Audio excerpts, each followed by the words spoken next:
Hello and welcome to On the Patio with Mr. D. Hey, today we're going to talk about something that I've been hearing a lot about lately, and it has to do with inflation on inflatable kayaks. Now, every manufacturer has a inflation maximum, and that isn't the whole story, guys. I'm going to go through some of the precautions that you want to do depending on the environment you're in and all that kind of stuff, and then talk about some Advanced Elements inflation rules that they put out in their manuals. But I want to take it a little bit more and kind of help you out a little bit more. So the first thing I want to talk about is the straight edge, and that's from Advanced Elements. That one has its main bladders are set up for 2 1/4 pound max. Okay, that's it. Now, on most of their other line, as far as the advanced frame line, their main chambers are set up for only 2 pounds max. Their floors, if not a drop stitch floor, are standard 1 psi along with their deck lifts. That's 1 psi. Same thing with the thwart bag on the straight edge. That's 1 pound. Okay. Now, if you have a drop stitch floor, that's 4 to 6. And my precaution to anybody is go to 4. That's enough. Okay.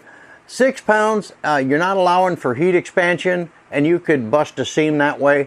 The same thing holds true for any of your inflatables out there. Look at the water temperature, if you're going to be in direct sunlight, all that kind of stuff. When I decide to go out and get into some really hot paddling, and you know I live in Florida and we have some ungodly hot weather, one of the things I take in consideration is if I'm paddling in the morning during the summertime, I won't fill it to 2 pounds, I will fill it to 1.75 pounds. Now if I'm in intense heat, I will drop it a 1/2 pound. I will fill it only to 1.5 pounds. That allows for that expansion, that heat expansion, so you don't bust a seam on the air bladder, because that will happen. All right, if you go standard inflation and then you don't take the weather conditions into consideration, and it is blistering hot out there, you're hanging out with your friends and all this kind of stuff, and you've got your kayak all inflated and all that kind of thing, but it's sitting in direct sunlight, it's going to expand, and you could rupture a main air bladder right there at the seam. Now, when I first started paddling with Advanced Elements, that's exactly what happened to me. With my straight edge, I filled it to a little bit over 2 1/4 pounds, and it heat expanded and ripped the seam. And it wasn't their fault, it was my fault. So when you're out there, guys, take that in consideration. It's just not, I'm following the manufacturer's specifications.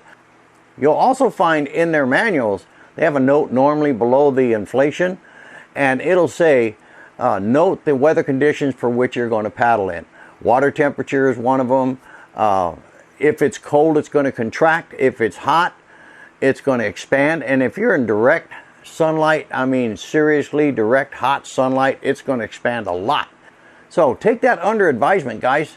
I'm going to run down just a few of the models and what the pressures are for the Advanced Element kayaks, and then I'm going to tell you what I fill them at, and we'll go from there. First off is the straight edge. Straight edge's main bladders are 2.25 pounds max, and their thwart bag is 1 pound, and their standard floor is 1 pound, but that has a pressure relief valve on it. Now, one of the things I want you to note, if you have a straight edge, make sure each time you go out, check the pressure release valve that it hasn't got loosened up, and then once in a while, you know, during the season, take that off, screw it, and make sure that the washer is seated right, and you won't have any problems at all out there. Now, next one is the advanced frame line. Now, depending on which one you have, they may have an inner and outer fill. And for instance, on the Sport, it's just a standard fill on top. That one, 2 pounds max. If it's extremely crazy hot out here, then I'll take it to 1.5 or 1 3/4 pound. If I'm in my 1044 limited edition DSXL, for instance, that one has a double fill system. Now, a lot of people get a little confused on that. So what you want to do is partial fill the outside military spring valve first. And don't fill it to 2 pounds. I normally fill it to about 1 pound, and that's about it. Then I go on the inside of the main bladder valve and I fill that side to the 2 pounds max. Again, taking in consideration of the weather conditions that I'm in. Your deck lifts again are 1 pound, and my high pressure or drop stitch floor is set 4 to 6. I always fill mine at 4, and then in the cooler months when I'm out paddling during the winter, where you guys are not, that's when I fill it to 5 pounds. But I never ever fill a drop stitch technology craft to its max limit. You don't really need to. They're just rigid as heck, so no problem there. Next one I want to talk about is the convertible. Now the convertible has 9 different L valves on it. There's a lot of things to fill up there, but the rule, it has the double air main chamber system, the same as the 1044, the same as the Elite. And with that one, you fill partially on the outside, going on the inside, finish filling your main bladders, and then fill up your deck lifts and all that kind of stuff. Again, 1 pound on the deck lifts, and then your drop stitch floor, if that's what you have in that particular craft, 4 to 6, fill it to 4. That's all you really need. Now, if you have the stock floor, fill it to 1 psi, and that's it. Now, most of the stock floors in the advanced frame system do not have a check valve, so make sure you stay within that limit. Don't exceed 1 psi. You don't want any problems out there, guys. Then we have the Airvolution. The Airvolution is the latest release from Advanced Elements. It is all high pressure drop stitch technology. Now, it has a range from 12 to 14 pounds, as your max is 14. All you need is 12. There is no doubt about it. That thing is so rigid at 12 pounds, it performs marvelously on the water. And it also takes the worry about heat expansion and all that kind of stuff out of your brain, because you filled it 2 pounds less than the max. So you could get a lot of heat expansion and have no problems at all. Now, the last thing I want to talk about is contraction. Contraction happens in colder months. Air will contract, so you're going to have to check your craft before you go out, and maybe have to add a little bit more air to get it up to spec.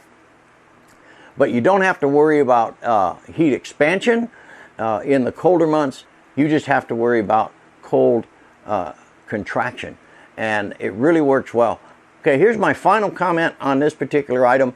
And when you're going out and it's the summer months and it's hot, and oh my God, hot, and that sun is hot and that water's hot, don't fill your inflatable to its max specified limit. It is going to expand in that heat, and the water can change it, the direct sunlight can change it, and just the hot temperatures can change that and cause it to expand and then rupture your main bladder at the seam, and that's where it normally happens. So hey, I hope that's helped you guys out. Happy paddling out there, and we'll see you on the next one.